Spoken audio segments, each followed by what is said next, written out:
Hi, I'm Greg Corombos. My guest at this time is Peter Pitts. He's a former Associate Commissioner for the Food and Drug Administration, and he's also the president and co-founder of the Center for Medicine in the Public Interest. Right now, of course, there's a lot of interest in finding treatments or a possible vaccine for the coronavirus, and with different medications needed to at least try to alleviate the effects of COVID-19, there is going to be a greater and greater demand for these medications to be on hand. But there's a problem. A lot of these medicines are manufactured overseas, many in China and some elsewhere, and the different components for these medications are also found in different parts of the world. And right now, it's not easy to get those things together and get them to patients. So that being our prologue here, Peter, thank you very much for being with us. My pleasure. Thanks for asking. Well, first of all, put this into clearer terms than I just offered there. How great is the challenge right now to get everything back into the sync that it was before so we can actually have medications on hand? I think initially it's really important to let people know that we are not in a crisis situation relative to the availability of various types of drugs and therapeutics. We're okay at the moment.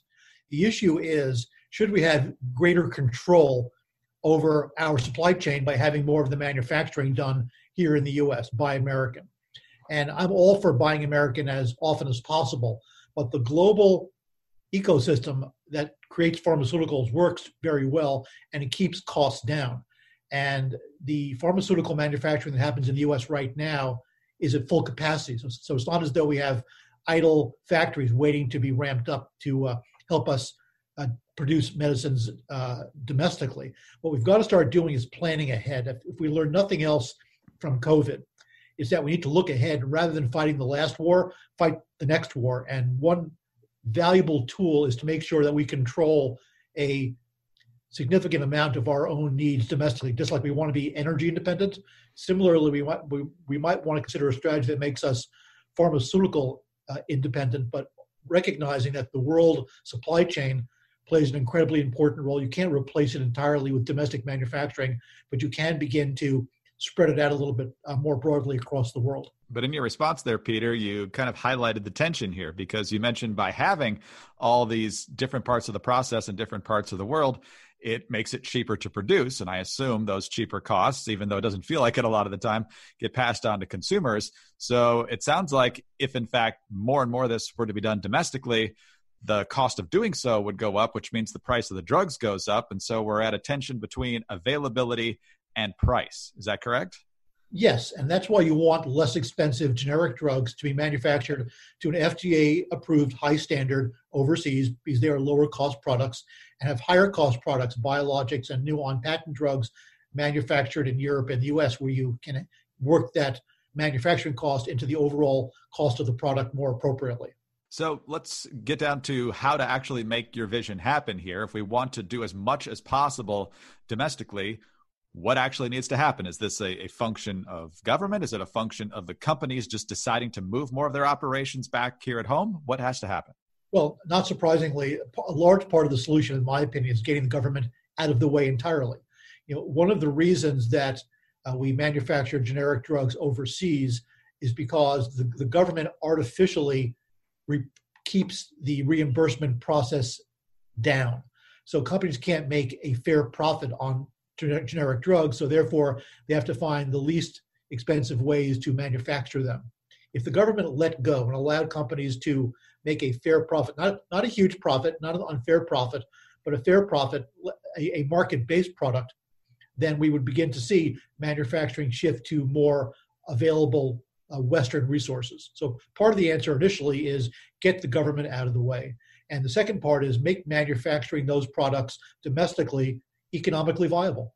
How quickly could something like this turn around? I assume there's a ton of infrastructure that goes into this. So how quickly is that realistically done?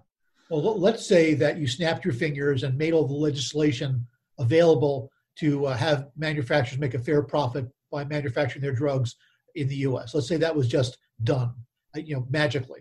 And I wish it was that easy. Then what has to happen, to your point, you actually have to build the factories, because we don't have any flex capacity right now. These factories in the U.S. are running pretty much at full tilt. But, as basic economics dictates, if you make it worthwhile, people will invest in the infrastructure of building facilities, and that's exactly what we want. What's your specific approach right now, policy-wise, towards China? Not only the fact that the virus started there and the Chinese officials, it would appear, have been far less than honest with the rest of the world, but China's even been threatening supplies of U.S. medication, of production that's been farmed out to China. What should be the repercussions, if any, for them? Well, first of all, one of the lessons we learned from the Chinese situation with COVID is to be open and honest and transparent as early as possible. The Chinese were not. They didn't allow the FDA to come in. They didn't allow the WHO to come in, and that really ended up in a very bad place. So if the Chinese now decide to try to blackmail us over pharmaceutical products, I think ultimately it backfires, because then what happens is every Western drug manufacturer leaves China and they go to India or someplace else. So the pharmaceutical business, which is now thriving in China, dies. So I think that would be a pretty penny-wise, pound-foolish proposition by the Chinese government. Let's specifically talk about the role of the FDA. You know that agency well, obviously. What is their role right now in response to this, and what is their role, hopefully, in the wake of this?